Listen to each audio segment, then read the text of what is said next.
Thanks for the support as a channel member, Nick Limon. I've decided not to try and shoehorn it artificially into the rest of the video today. I'm just going to tell you up front. I'm streaming on Twitch tonight, twitch.tv/LOLLUJO, 8 PM start. I stream every Monday, Wednesday, Thursday and Sunday. We're managing home. It's awesome. Would love to see some of you come over there and join me.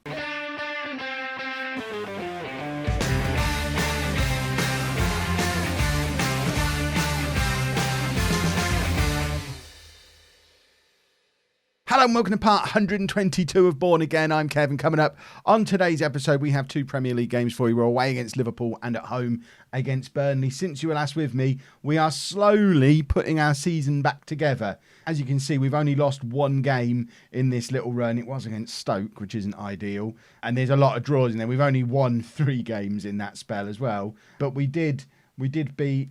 did we beat Arsenal in the last... That might have been in the last video. But we did beat Tottenham. We beat Southampton in the FA Cup. We beat Liverpool in the FA Cup. So we're getting an FA Cup run going.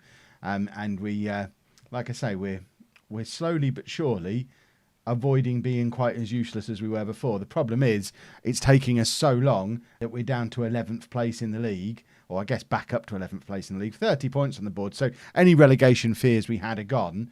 But any chance we had of pushing any higher than that and to converting some of these draws into victories has probably gone out of the window when players started getting injured.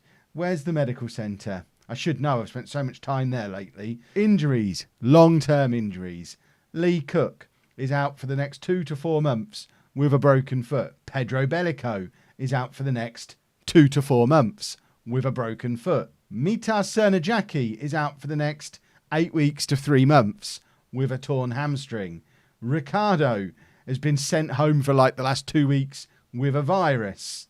And Esteban Ruiz, who we're not really that bothered about. But we've lost our 2 first choice wingers in Cook and Cernajaki, our first backup for both sides in Bellico, and they're all out for most of the rest of the season. The earliest any of them is going to be back is mid-March, but it could be end of April by the time we get any of them back in the team. That's a problem. That's a big problem. It is January, so theoretically we could go out and fix the problem if we had any money, but we don't. The balance is in free fall. The projection is looking pretty horrific. Thank goodness for... I think we get Champions League and Premier League TV money at the end of the year. I hope we do, because otherwise we're going to have some serious financial issues. Transfer-wise, there's nothing really going on, and we are trying to sell some of our fringe players like Ruiz, but he's injured. And there's a few more of the boys that have gone out on loan. So you can see Marius Hegley's gone out on loan. Arnautovic, Amisador has gone out on loan as well. And there's a couple of pre-arranged youngsters that have come in that, I mean, we don't even need to look at them. They're youngsters who might get in the team eventually, but none of them are going to be anywhere near the team anytime soon. But transfers aren't really going to be the answer. We just need to try and make do with what we've got. And, I mean, it's an opportunity for the likes of Juninho and Gervin and Zimmerman to, and I guess Ricardo. I mean, Ricardo doesn't really need an opportunity. He's in most of the time anyway. But it's an opportunity for those kind of players to get some game time, albeit not up front. I imagine Juninho and Gervin are going to be fairly close to ever present for the next couple of months, at least, on the wings for us. So, hopefully, at least one of them emerges as a superstar in those positions. So, Liverpool in the Premier League, we have just knocked them out of the FA Cup, but we are facing them away from home. Remember, last year, Liverpool were the runaway winners of the Premier League. This year, they had a slow start too, but obviously not as slow as ours because they're now back up to second place. We want to derail that today. So we're going to go with Mazinho in goal, a back four of Regulus, Da Silva, Diaz and Arango, Congni and Mira in midfield, and then Juninho, Robinson and Gervin behind Gomez up front. One piece of positive news, I guess, in amongst all the nonsense. Sarmiento did in the end sign a new deal. I mentioned on yesterday's video, I think it was, that there was interest in him from big clubs and he didn't want to discuss a contract. He has signed a new deal. It has removed his minimum fee release clause, and as a result of that, any interest in him has been dropped. So Sarmiento is not going to be leaving. He is being rested today along with Ariel. And the other news, I guess, is, I mean, look at all these injuries. It's ridiculous. Amlang is back from his loan. He was top scorer in the Championship when we recalled him. 12 goals from 24 games for Newcastle. And that's without playing particularly well. His average rating was only 6.94. He's not eligible to play in the Premier League, though, because apparently I'm a moron and haven't added him to my Premier League squad. How is he not eligible? He's 21. He shouldn't need adding to the squad. Cannot play for more than 2 teams in one season. Oh, are you kidding? Because he played that one game for Crystal Palace. Oh, we may as well send him back to Newcastle then. Well, that's a frustration. So he needs to either go back to Newcastle or Crystal Palace because he can't play for us. That's what I get for messing around with him right at the start of the season. Well, no Amlang then. That's a problem. Let's go and play Liverpool because that means with all 3 of our other strikers on the pitch, if we get an injury in the attack, we don't have anyone to bring on. We have no strikers on this bench. I guess Ariel or Zimmerman could come on and play wide and Juninho or Gervin could go up front. But with the wingers dropping like flies, and I mean, part of my plan was bring Amlang back and he sits there on the bench as like substitute striker. He'll be coming on for Gomez in games. And it would have been the biggest opportunity of his Bourne career so far. And I've messed it up by messing around by recalling him from Crystal Palace and then sending him back out to another championship club. I'm not proud of myself. That is not my finest moment in Football Manager, is it? Goodness me. Right, let's make up for it by beating Liverpool. Obviously, we have to do the tradition of starting an episode by rearranging all of these things that just move constantly. And while I'm moving them, Liverpool have scored. Oh, this was supposed to be the start of a recovery. But Liverpool just knocking the ball around us. I wasn't even watching the goal before because I was too busy fiddling with the barrier. Not the barrier, I don't even know what they're called. The little card things that you move around the screen. Regulus should have done a lot better though. He's kind of headed it into the path of the oncoming player. Conley is back in the team today after a long time out in the wilderness. He's playing in central midfield. I wonder if it might be time to give him a run again at left back because Regulus has been making a few mistakes recently. It's probably I'm probably getting a little bit too down on him for that one defensive mistake. But there've been a couple. It hasn't just been that one.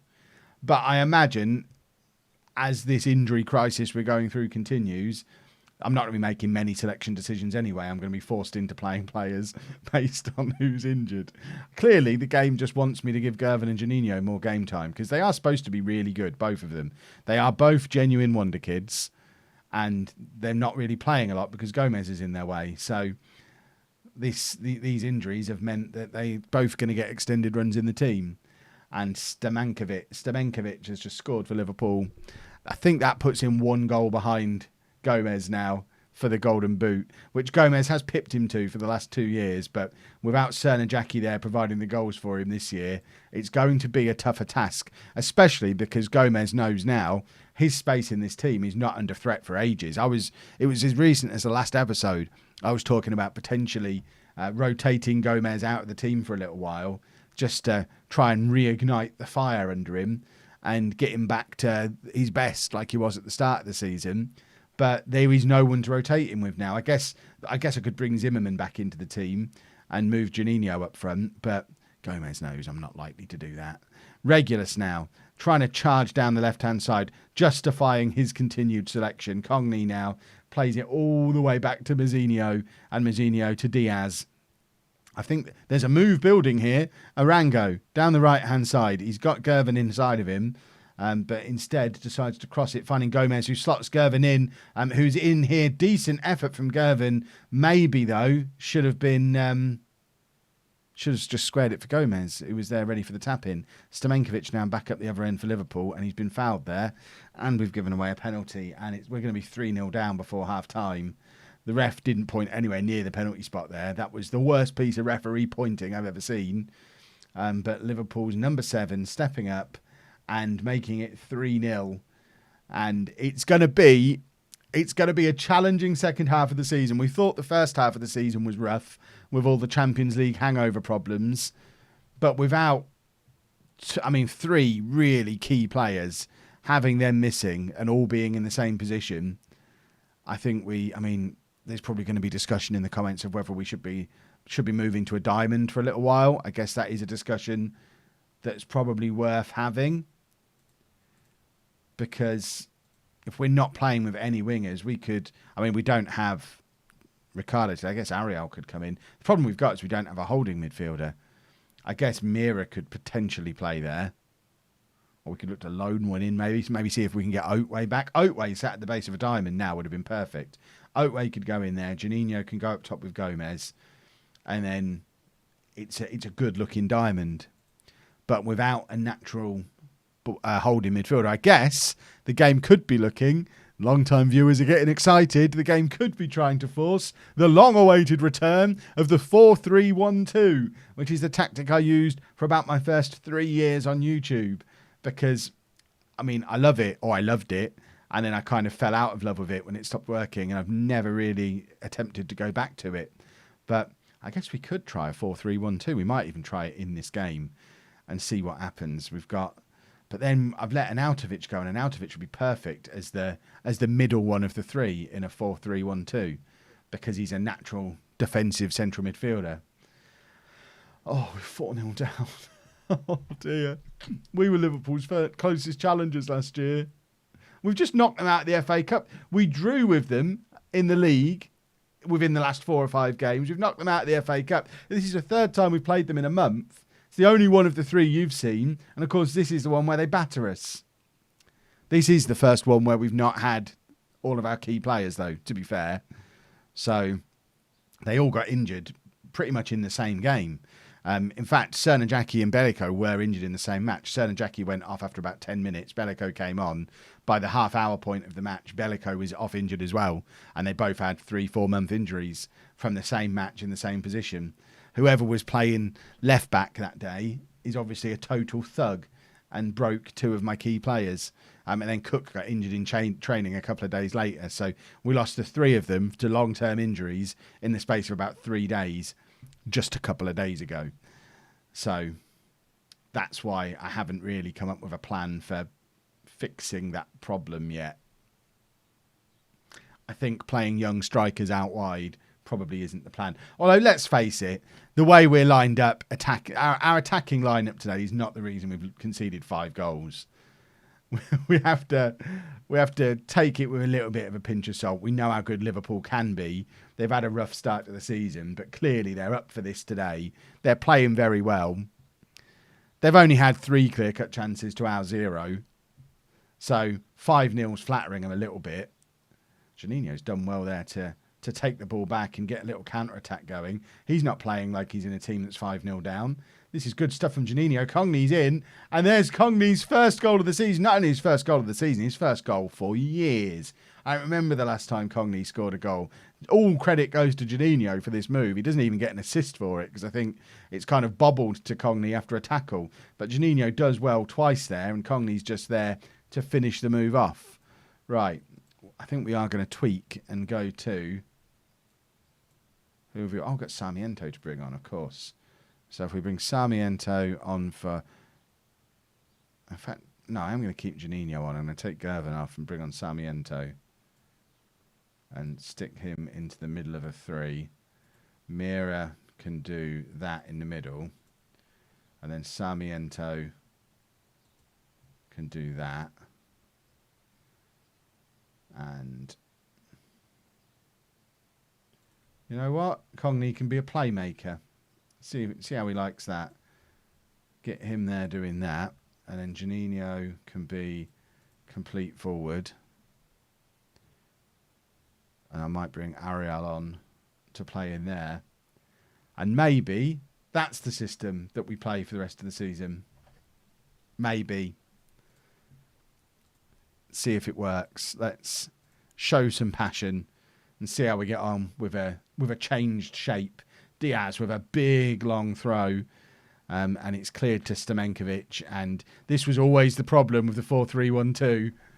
It's so vulnerable to that because you push the fullbacks forward. There's no one covering in midfield, and I mean that exact goal was the reason why I stopped doing it all those years ago, because he's been probably the best striker in the game, one-on-one with one of our defenders, and ruined him, and he's finished off his hat-trick.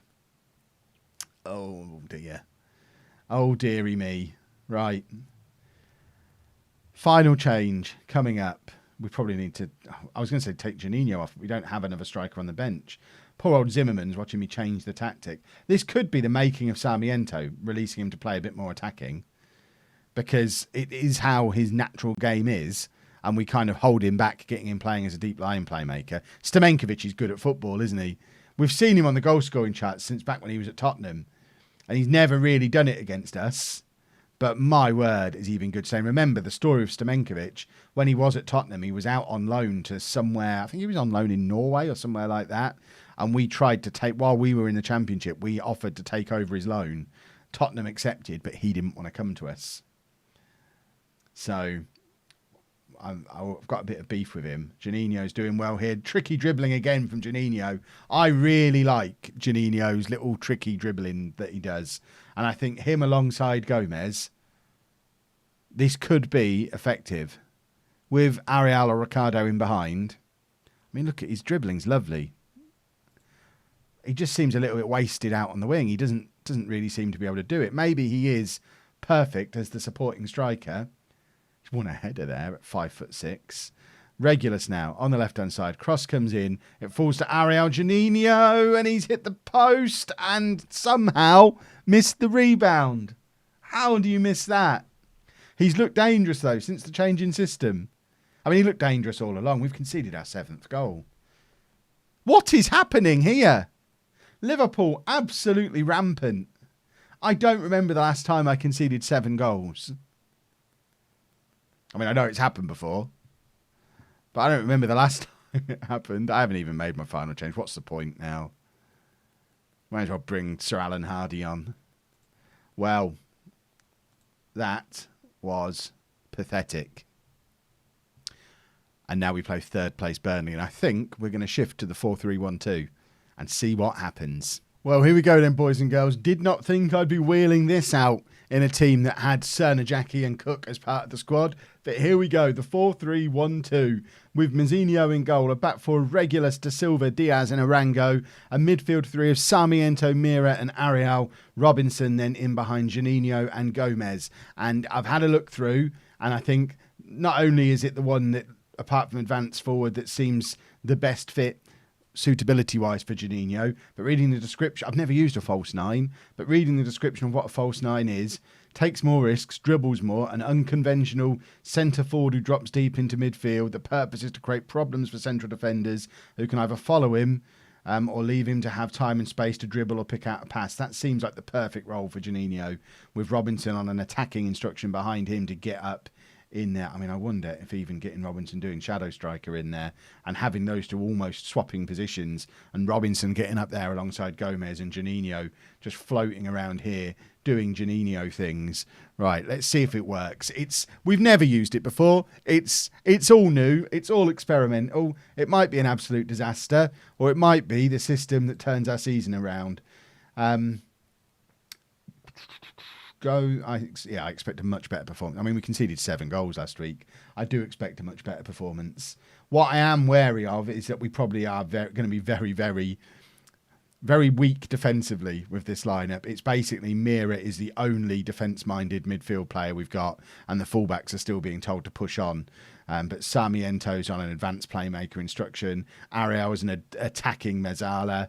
And Arango is a complete wing-back, getting forward and scores after 5 minutes. It's Bourne 1, Burnley 3. Burnley, we're in 2nd place in the Premier League at the start of this episode as well. So if we can pull off a result against them, it is a big result. It's as difficult a game, theoretically, as the Liverpool game was. Although obviously it's a home game, so slightly less difficult on that basis. Oh, we're right back doing a cartwheel. What will they think of next? There seems to be a lot more cartwheel in Football Manager these days than there used to be. It's almost like the standard celebration now. But 20 minutes on the clock, and we are looking much better than we were looking against Liverpool. 60% possession. Obviously a goal to the good as well. Had more shots than Burnley. Not much in the way of highlights, but you know what? After the last game, I can live without highlights. I'm happy just to pick up a 1-0 win here. If we manage to hold on to this, that'll do.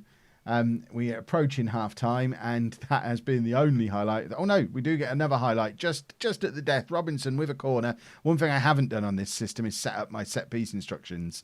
So corners and throw-ins are going to be a little bit of a mess. And if the system works, we'll settle that up and move that across as well. Sarmiento's there, and it's a little bit high and a little bit wide. But as it stands, this score will put us back up into the top half of the Premier League, which is important. Don't get complacent out there, boys. Cannot believe I'm doing a 4-3-1-2 in 2020. I thought these days were long behind me.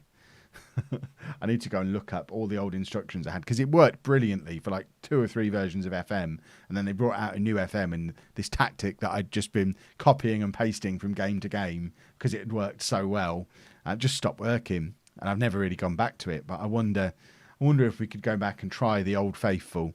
Regular send down the left hand side. Juninho's in here. First nuisance we've seen Juninho make of himself. And the goalkeeper is wise to his antics and gets out there and blocks his route through to goal. We've not seen anything really of Gomez today. Interestingly, as usual, I hit quick pick before the game just to see what my assistant would do. Quick pick put Gervin and Juninho up front and dropped Gomez. Now, that's not necessarily news, because obviously Gomez is officially the 5th best striker at the club star rating wise, and we've always ignored it because of his goal return. He is still I think he might be second in the Golden Boot rankings now after what Stamenkovic did in the last game. But it is interesting that Gomez hasn't really been with it at all. In fact, I am going to take him off and bring Gervin on and give him a little bit of a run up in that position. The one problem we've got is we don't really have anyone to come on for Mira. Similar to with the 4-2-3-1, we have no one to replace Mira. We'll bring Cogney on to play at left back. I guess Ionescu, that's what we signed him to do. He could come on for Mira. He's the one who my scout thought was my 20 judging potential and judging ability scout said he was a 4-star player and would slot straight into our first team. All of my coaches think he's trash, so we've not really used him. But as players continue dropping like flies, maybe we will use him. You know what? This system suits Arango. We're getting our £67 million worth of value out of him now. Second goal of the game for Arango. I think this might be a record attendance for us as well, because our ground has finally finished the improvements that we were undergoing. So we've now got a 16,500 capacity. We might have had a higher attendance in the FA Cup, but I think this is our highest league attendance because it's the first game we've played since the ground expansion. Juninho now on the left-hand side, can't get his cross in, but it ends up with Mira, Sarmiento to Ariel, and Cogney's up on the overlap. Lovely to see Cogney charging forward from left back again. It's been a while, and Sarmiento makes it 3-0. And I think without having access to our wingers, we've got a huge number of very talented central midfield players. I think this might be the system that we're going to use until Cernajacki and Cook are back, because it's getting our midfield players up into positions where they're causing problems.